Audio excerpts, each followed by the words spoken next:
Buenas tardes. Hoy vamos a hablar entonces de transacciones en el análisis transaccional, tal como habíamos acordado en la clase del miércoles pasado. Eh, Antes de empezar a hablar específicamente o definir este instrumento, primero tendríamos que hacer una pequeña explicación o una pequeña referencia a lo que tiene que ver con la comunicación, que son reglas de la comunicación o axiomas, por ejemplo, que lo trabajó muy bien Václavic, que tiene que ver con que en una comunicación siempre hay un nivel o una relación de contenido, que sería el qué, de lo que se habla, y una comunicación de o una relación de proceso, que es el cómo se dice. Y, por ejemplo, si yo llego y digo, buenos días, estoy diciendo de una manera. Si digo, buenos días, lo estoy diciendo de otra, ¿no? Teniendo como referencia los estados del yo, en un primer lugar podríamos estar diciendo que la palabra es el saludo es el mismo, pero me estoy ubicando desde un diferente estado del yo, ¿no? En un primer momento podríamos decir de un estado del yo niño libre, y en un segundo momento lo dije desde un padre crítico. Eh, los signos de comunicación nos dicen mucho más de lo que nosotros queremos decir. El AT, en el instrumento relacionado con las transacciones, con el análisis de las transacciones, hace una clasificación al respecto. Vamos entonces a ver cómo son estas clasificaciones. En principio tenemos que tener en cuenta que las transacciones que hacen como fluida la comunicación eh, van a ser denominadas transacciones simples cuando se logra que el objetivo de la comunicación es fluido, ¿no? Entonces las transacciones simples solo interviene un estado del yo, tanto de emisor como de receptor,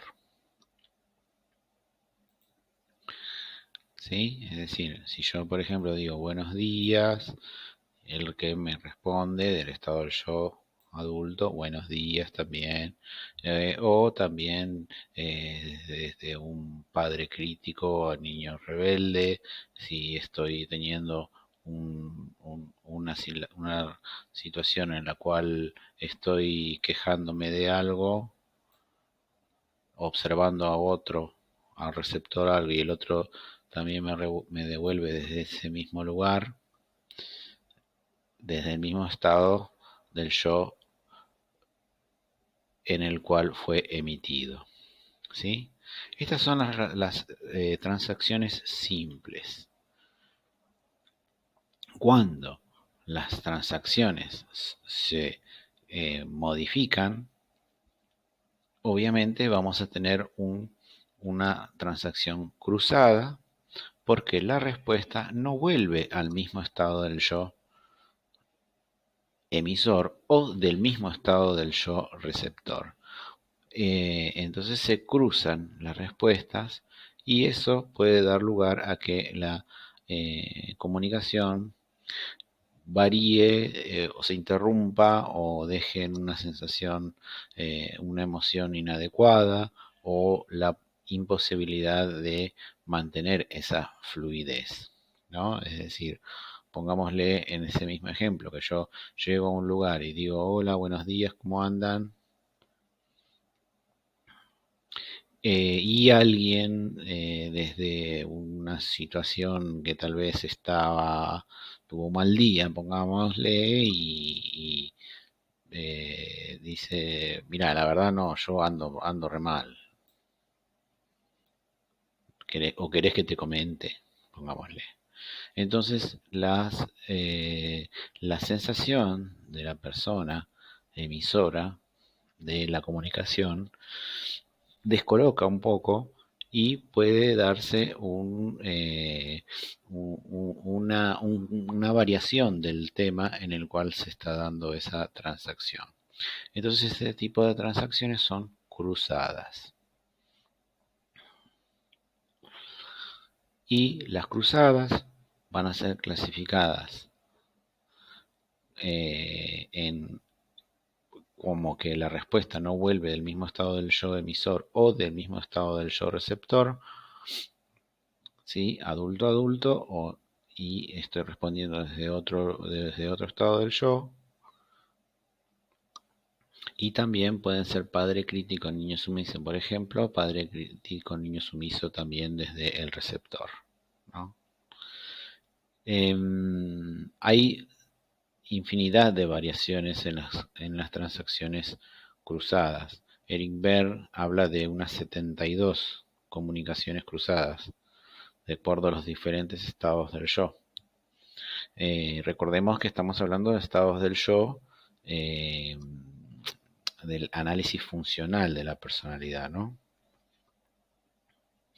Ahora bien, también el AT, nosotros podemos ver que usamos muchas veces estas transacciones cruzadas como para poder eh, frenar algo que no nos gusta, para poder ser asertivos, para poder poner límites, para poder cortar comunicaciones. Entonces, a veces es necesario justamente cruzar la comunicación. Y la tercera forma de entender en líneas generales los tipos de transacciones son las transacciones ulteriores. ¿Estas qué característica tienen? En que hay un nivel comunicacional aceptado por todos, por la sociedad, pero hay un nivel inconsciente que está jugando muchas veces, entonces estamos haciendo otro tipo, hay como una metacomunicación. Tiene mucho que ver justamente con el cómo del que hablábamos, de la manera de poder eh, transmitir una información y en la cual hay otro tipo de intencionalidad que tiene que ver con aspectos más bien inconscientes. Entonces, si yo, por ejemplo, bueno, también se dividen en, en las ulteriores en el tipo angular o dúplex, ¿sí? Angular en el sentido de que hay una comunicación adulto a adulto, o también a su vez también puede haber una comunicación adulto niño, un doble tipo de comunicación. Pero las duplex, que son las más interesantes que tenemos que ver, es cuando en el contenido, como les decía, hay una información, se está brindando, por ejemplo, una información que tiene que ver con el qué, pero en el fondo puede haber otro tipo de intencionalidad. Entonces están jugando, por ejemplo, aspectos del niño que pueden ser, por ejemplo, del niño rebelde. Pongámosle acá, niño rebelde. ¿Sí? Niño rebelde en un ejemplo que podría ser el siguiente. Vamos de cuenta que hay una situación, una reunión de padres en la escuela y está la maestra para citar a los padres de una escuela primaria, pongámosle, para devolver el boletín de fin de año, ¿no? Bueno, en esa reunión una mamá viene no pudo venir sola, pues no pudo traer al niño más chico, pongámosle de 3 años, y está en la reunión jugando, viendo, moviéndose, digamos, viendo todo lo que hay en el aula y demás. Y imaginen que la maestra, en este caso emisor, maestra, comienza a sentirse tal vez inquieta, nerviosa, y entonces le transmite un mensaje, por ejemplo, a esa mamá, diciéndole, qué intenso que es tu hijo, ¿eh? Está haciendo supuestamente una observación objetiva desde un adulto, pero en el fondo está con ese doble mensaje, está diciendo otra cosa, está diciendo, bueno, mira, ¿por qué no te haces cargo? O realmente está molestando, o etcétera, etcétera, lo que pueda verse que recibe, ¿no? La madre recibe este doble mensaje, entonces también le puede decir, sí, ¿viste? Es muy intenso, pongámosle, con un tono diciendo, bueno, mira, sí, es intenso, pero no, mi hijo es así, yo no lo voy a cambiar, pongámosle.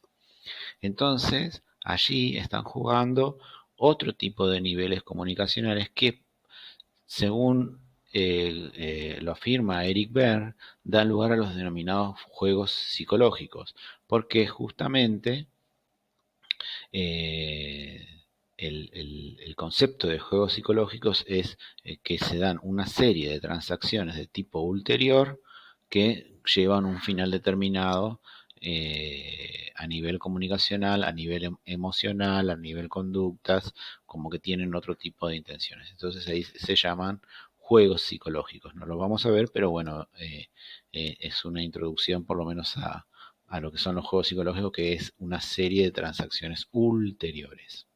Bien. Eso es en líneas generales hasta acá.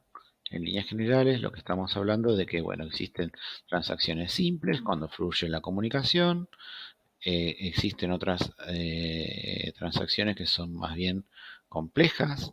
En esas transacciones complejas tenemos las cruzadas y las ulteriores. ¿Sí? Eh, Ahora bien, existe otro concepto interesante de la T cuando se habla de las transacciones cerradas que forman los denominados circuitos comunicacionales. Las transacciones cerradas, generalmente, como muchos de los conceptos, digamos, de la T, están siempre formándose a partir de experiencias que nosotros tuvimos en nuestra infancia, las transacciones cerradas en un primer momento son determinados tipos de transacciones que se dan desde niños a partir de las vivencias que nosotros tenemos en nuestra forma de haber sido educados, de haber sido criados, los tipos de mandatos que fuimos recibiendo y en un principio, por supuesto, son externas, pero con el transcurso del tiempo se internalizan como diálogos internos entre los mismos estados del yo. Y que en la actualidad, o sea, si de adultos, nosotros también los complementamos con las transacciones externas que tenemos con otras personas. Eh, es decir, que en esas transacciones cerradas, internalizadas, en un principio fuimos generando ese tipo de circuitos en los cuales eh, los mensajes recibidos y la manera de responder fueron generando una especie de patrón comunicacional que después queda como latente y en la adultez los repetimos, ¿no? Por ejemplo, el circuito pseudoafectivo lastimero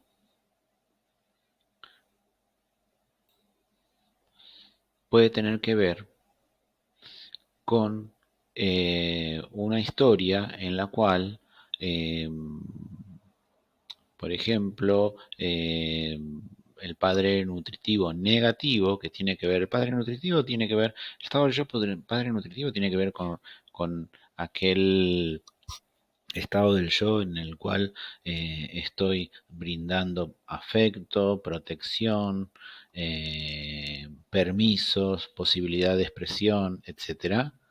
Pero su aspecto negativo también va por el lado de algo que tiene que ver con afecto, pero demasiado afecto, es decir, un exceso de afecto, casi diríamos como una sobreprotección. Entonces, en este ejemplo de cómo se pudo haber internalizado ese diálogo interno, muy probablemente en esa persona se generó una dependencia de la mamá o del papá también, por supuesto, en el cual, bueno, siempre había mensajes del tipo, bueno, tenés que ir a la escuela, pero déjame que yo te preparo el desayuno, déjame que yo te ordeno la tarea y después hacela vos. O otro tipo de mensaje que generalmente tiene mucho que ver con la educación, con la escuela, ¿no? Con las primeras responsabilidades que se asumen en la vida, que tienen que ver con la escuela la vestimenta. Bueno, déjame a ver, te acomodo dejá que yo te ato los cordones, vos no podés. Sí, dale, dale, pongámosle que va respondiendo el niño. Ah, bueno, dale, sí, bueno, está bien, gracias, mamá. Bla, bla. Ese tipo de circuito, padre nutritivo negativo, niño sumiso negativo, luego de grande se internaliza. Entonces se transforma en un diálogo interno en el cual también se repiten ese tipo de transacciones. El diálogo interno va a ser en el sentido, pongámosle que este sujeto, este niño, ya de grande, de adulto, tiene que llevar a cabo una tarea, una responsabilidad. Pongámosle, bueno, tener que levantarse temprano para ir a trabajar. Y constantemente eh, llega tarde porque dentro de ese circuito internalizado se generó también esto mismo, padre nutritivo, niño sumiso, negativo. Es decir, sí, voy a hacerlo, pero no, la verdad que no. Sí, dale, voy a hacerlo. O sea, internamente, yo se los dramatizo por decirlo de alguna manera, pero bueno, estos son diálogos internos como rápidos a nivel inconsciente que se dan, pero en definitiva hay una parte que quiere, pero hay otra parte que no lo deja porque lo deja libre a sus caprichos, pongámosle.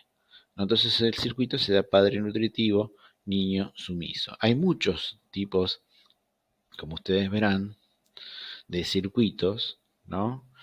Que generan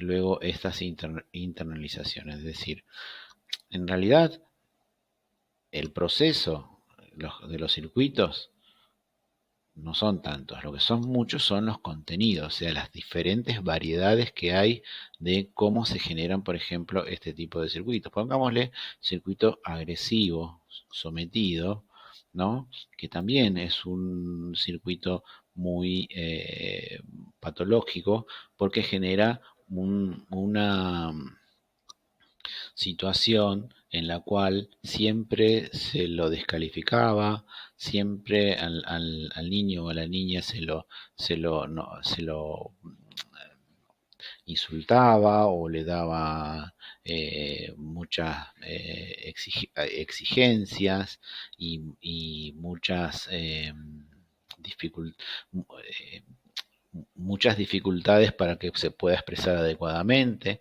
Entonces quedaba internalizado ese circuito sometido padre crítico negativo, niño sumiso negativo.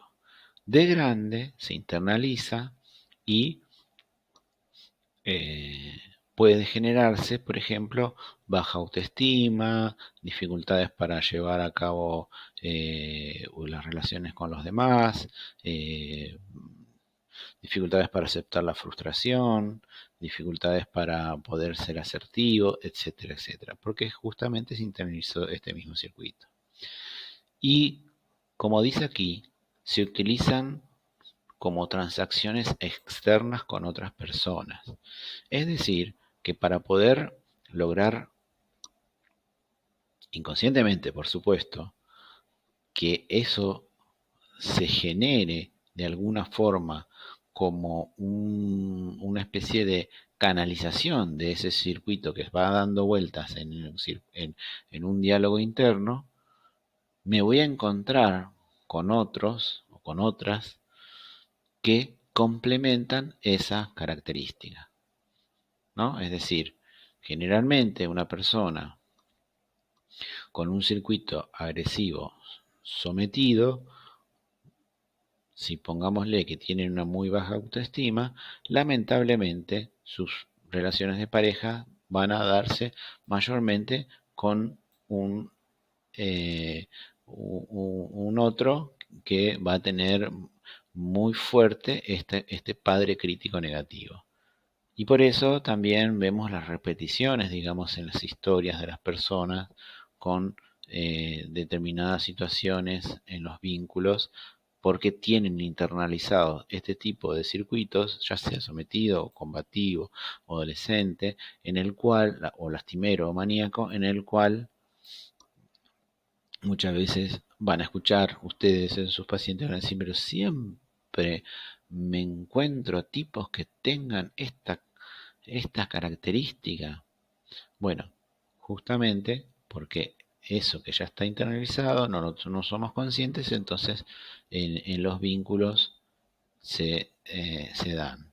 Que tal vez en un principio pueda darse esa especie de armonía ficticia, pero que a la larga genera las crisis y las rupturas. Pero también los circuitos tenemos justamente otro tipo de circuitos que son adecuados, como son los asertivos y los afectivos. Es decir, si nosotros en, en nuestra infancia pudimos tener una experiencia en la cual sí nos podrían poner algunas reglas o algunos límites o algunas la cuestión de la disciplina en sí, se pudo haber generado un circuito disciplinado de padre crítico, ok, y niño sumiso, ok. Es decir, pongámosle esa misma persona que antes, acá, pongámosle que no podía, que ponía el reloj y quedaba dormida, si tuvo un circuito disciplinado, obviamente va a poner el reloj, se va a ordenar, va a preparar la ropa para el otro día, va a hacer ordenado, va a poder cumplir con las metas, etcétera, etcétera. Lo mismo con el circuito asertivo afirmativo o racional, el emotivo y el creativo. Estos circuitos son incluso recomendables que uno lo practique, ¿no? O sea, en terapia transaccional también se le dice, bueno, mira, también está bueno decirte palabras adecuadas para vos mismo, para poder rescatar este circuito emotivo, ok, como una manera de eh, sentirte más con mayor autoaceptación, más facilidad para poder tener más resiliencia, más capacidad de afrontar las dificultades de la vida, etcétera, etcétera. Entonces hay circuitos que son adecuados a los asertivos y efectivos e inadecuados. Como les decía, hay infinita cantidad de ejemplos. Busquen ustedes Luego de la lectura, por supuesto, en sí del material más a fondo, busquen ustedes en películas, en situaciones que analicen de la familia o de amigos o de historias que les cuenten, justamente cómo, qué tipo de circuitos pueden haberse generado o se están generando, ¿sí? Entonces, eso es a causa de las denominadas transacciones cerradas. Em, Nosotros tenemos en el AT formas de poder trabajar con los marcos de referenciales para poder justamente entender, que sería como entender de la cuestión el aporte de Jackie Schiff, pero también sería un aporte más bien de un enfoque más cognitivo. Jackie Schiff fue una trabajadora social y psiquiatra que trabajó con la línea de la T con pacientes psicóticos y hizo algunas investigaciones acerca de qué es lo que ocurría en este tipo de transacciones, de cómo nosotros, atravesados por la estructura de la personalidad que tiene que ver con los diferentes estados del yo, interpretamos la realidad. Entonces Jackie Schiff dijo que tenemos un programa interno que integra esos estados del yo y da sentido a los estímulos recibidos, como lo vimos en la clase pasada. Entonces eso genera un modelo de la realidad, el cual conforma un ECRO. Este concepto, que lo trabajó también Pichon-Rivière, es esquema con representaciones de la realidad, conceptual, referencial y operativo. Eh, Vendría a ser como una especie de, el ECRO vendría a ser como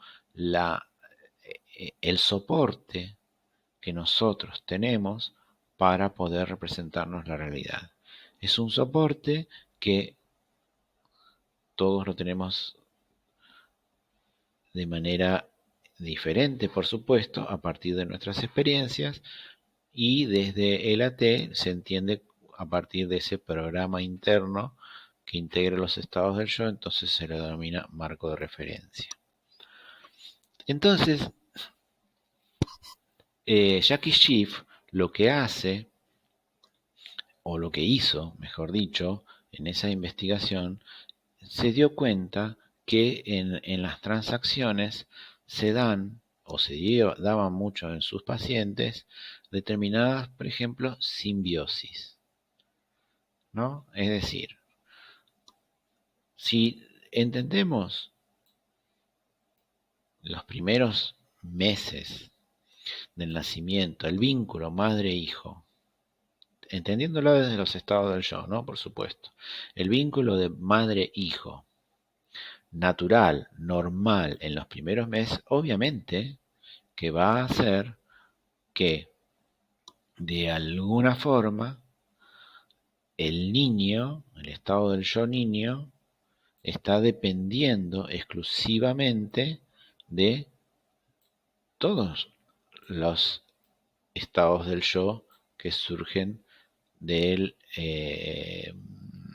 de los padres, de la madre en realidad, ¿no? Ahí se da como una simbiosis que podría ser normal, adecuada, es decir, el niño todavía no tiene constituido estado del yo adulto y padre, entonces como que de alguna manera se da esa simbiosis.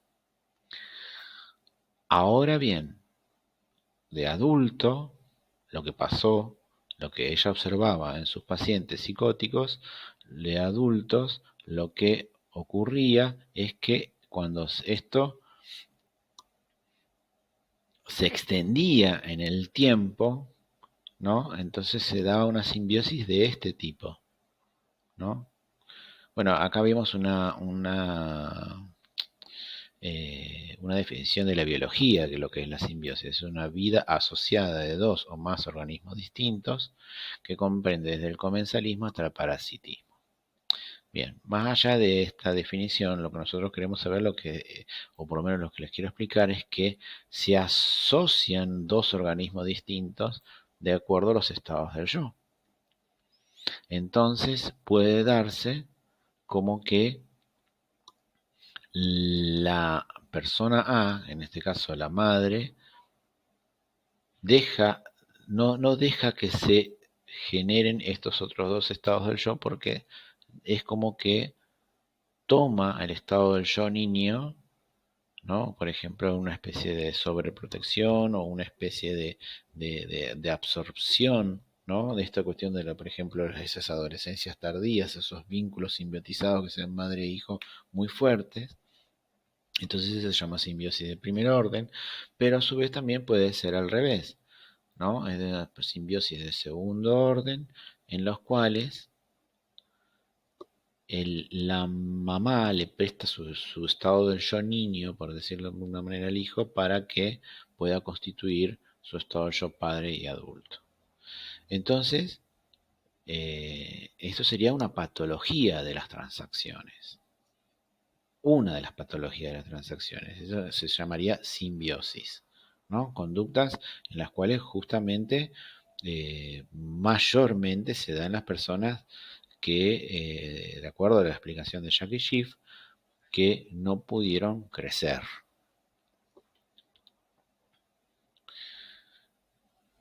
Y otra de las patologías que se da es la descalificación, ¿no? Asocienlo también con algunos conceptos que vimos en cognitiva. Bueno, la descalificación es el mecanismo mental por el cual se ignora parte de la realidad, ya sea de uno mismo, de los demás o del mundo exterior, debido a que en esa formación de los estados del yo hay determinados bloqueos del estado del yo adulto que no permite la interpretación adecuada de la existencia de un problema, de un estímulo o una situación o una dificultad, ¿no? Entonces, Jackie Schiff dice, se pueden descalificar tanto la existencia del estímulo, su importancia o la posibilidad de uno mismo resolverlo, o la capacidad propia o ajena para hacerlo. Cuando hablamos de descalificación en AT, por lo menos, no estamos diciendo que, bueno, esta cuestión de entenderlo como cuando alguien insulta al otro, ¿no? Es decir, en el conocimiento popular uno dice, bueno, mira, este tipo me está descalificando porque justamente no me aprueba lo que yo estoy diciendo o me insulta, lo que sea. Entiendan acá descalificar como en el sentido de no tenerlo en cuenta o ignorarlo. Eso es descalificar, no tener en cuenta. ¿Y qué no se puede tener en cuenta?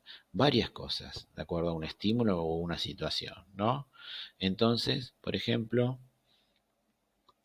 eh, un, una persona está por afrontar una situación de examen, ¿no? Se tiene que prepararse para estudiar, para presentarse a un examen. Entonces, los niveles de descalificación de esa situación pueden variar. Pueden variar porque podría estar descalificando la existencia en sí del mismo examen, ¿no? Es grave, por supuesto, pero justamente decir, bueno, no registra que ya tenía una fecha de examen, entonces hace la vida cotidiana como si nada.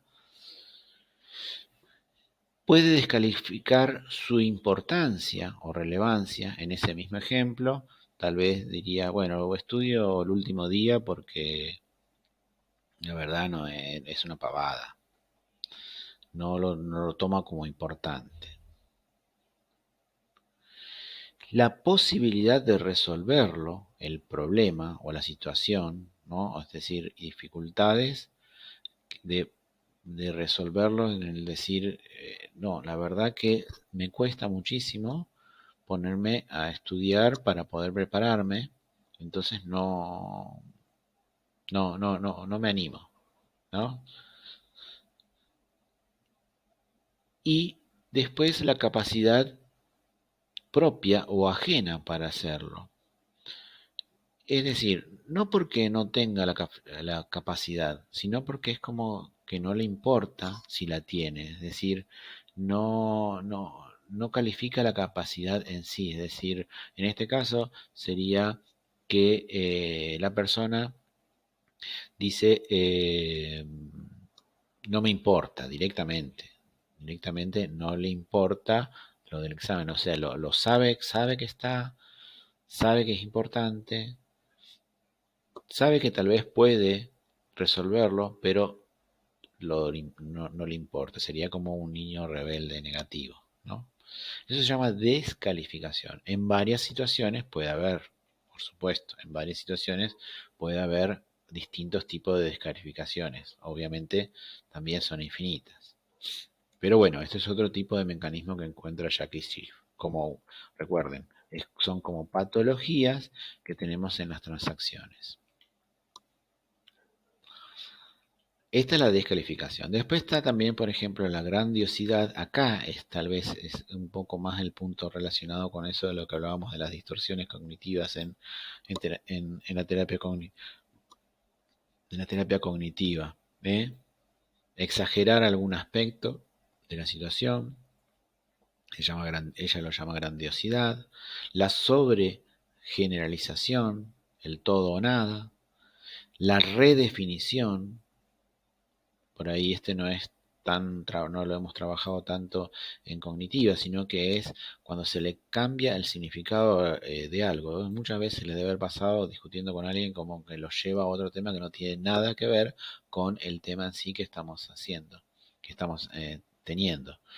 Eh, el ejemplo que sería en realidad no es que no quiero estudiar, sino que hace mucho calor. Es decir, que tiene que ver una cosa con la otra. Bueno, hay una redefinición para mantener el mismo esquema. Recuerden, todo esto, tanto la descalificación, la grandiosidad, la sobregeneralización, la redefinición y la simbiosis, es una forma de tener que mantener el propio ecro.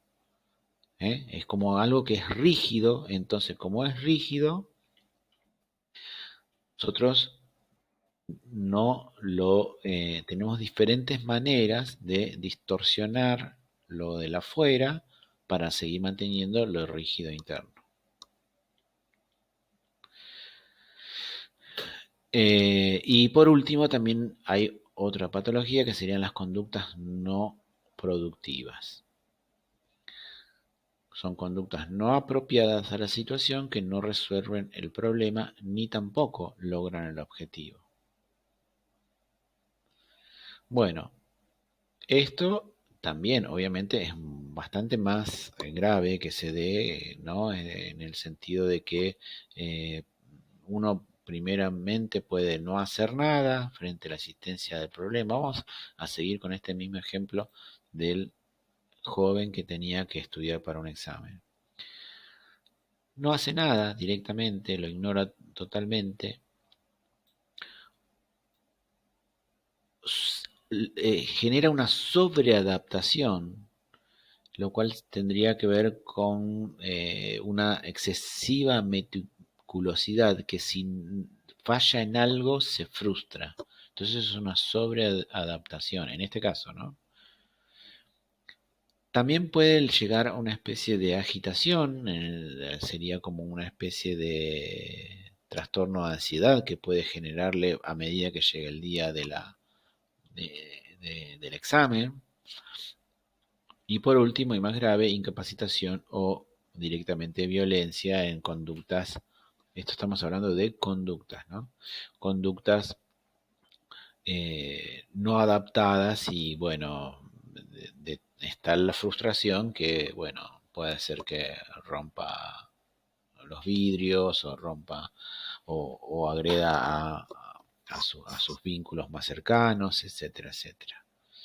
Entonces esos tipos de patologías tienen que ver con las transacciones.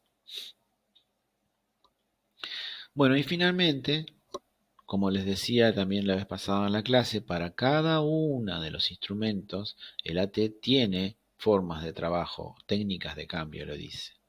Entonces, por ejemplo, las opciones pueden ser si alguien cruza, perdón, si hay una transacción cerrada inadecuada, se genera una especie de entrenamiento en elaboración de situaciones, por ejemplo, de role-playing, en donde se le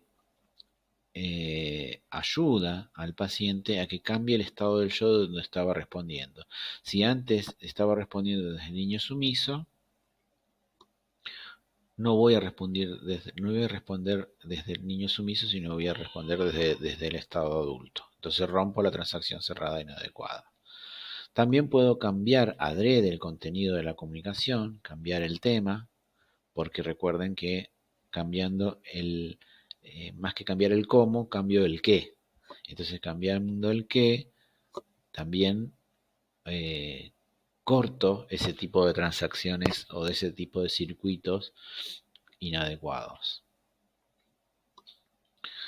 Y después ya hay otro tipo de técnicas de cambio que tienen que ver con imaginería, por ejemplo, cambio interno de transacciones cerradas. Recuerden que estas transacciones cerradas son internalizadas en un pasado.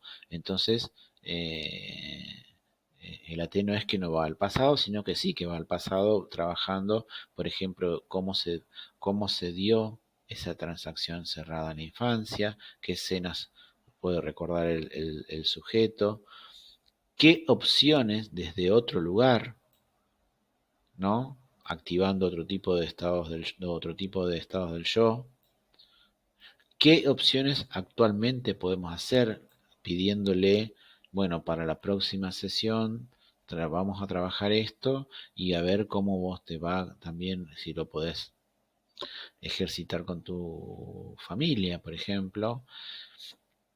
Y como les decía, la mayoría se trabajan con la técnica de la silla vacía o role playing, que eso tiene que ver con ensayos de rol, de situaciones determinadas, se practica, se modela desde el lugar del terapeuta y finalmente se aplica en la práctica y evalúan los resultados.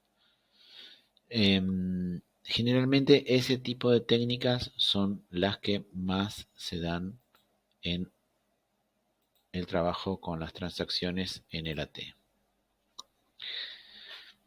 Espero que haya sido de su agrado. Recuerden que aquí tenemos los capítulos de lectura obligatoria, el análisis de las transacciones en el libro AT integrado del Dr. Kertész. Cualquier consulta, realícenla acá en el foro de consultas y nos vemos en la clase sincrónica de mañana miércoles, o del momento en que estén viendo este video, puede ser de hoy miércoles. Chao, hasta la próxima.